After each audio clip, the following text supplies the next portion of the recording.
আজ আমি এমন এক বিপজ্জনক মিশনে নেমেছি, মনে হচ্ছে যেন অ্যামাজন জঙ্গলে ঢুকে পড়েছি।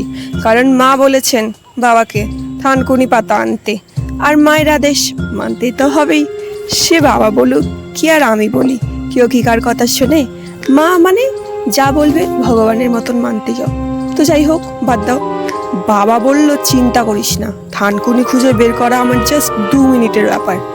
আমি তো ভাবছিলাম এটা কি থানকুনি পাতার খোঁজ না দেশ উদ্ধারের অভিযান।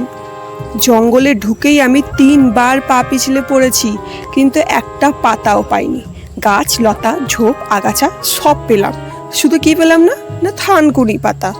মনে হচ্ছে থানকুনি পাতারও এখন আধার কার্ড হয়েছে, প্রমাণ ছাড়া পাওয়া যাবে না।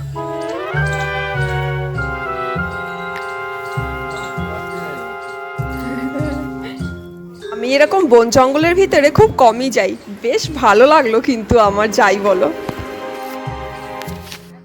মা ওখানে বসে বসে ভাবছে এটা খুব সহজ কাজ, কিন্তু সিরিয়াসলি বলছি থানকুনি পাতা খুঁজে বের করা মনে হচ্ছিল যেন মানুষ বাঁচাও অভিযান। এদিক ওদিক শুধু গাছ আর ঝোপ, আর আমার ভয় কেন বলো তো, যদি হঠাৎ করে টার্জান দাদা এসে বলে হু আর ইউ ইন মাই জঙ্গল, তাহলে তো ওখানেই আমি শেষ। বাবা থানকুনি পাতা খোঁজা দেখে ভাবছিলাম বাবা বুঝি অ্যামাজন জঙ্গলে কাজ করতো। পরে জানতে পারলাম না না, ওটা জঙ্গল নয়, অ্যাকচুয়ালি পাশের বড় পুকুরের ধারে ঝোপঝাপ।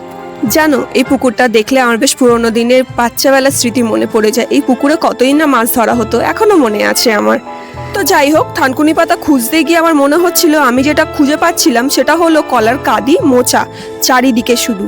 এটা থানকুনি খোঁজ না এটা একটা কলার মোচার ফ্রি বাফে সার্ভিস, কিছুই বুঝতে পারছিলাম না।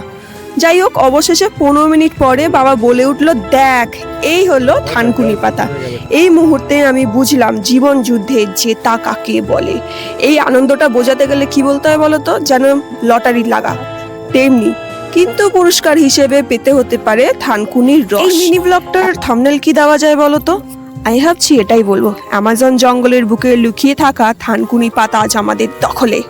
কেমন হবে বলতো?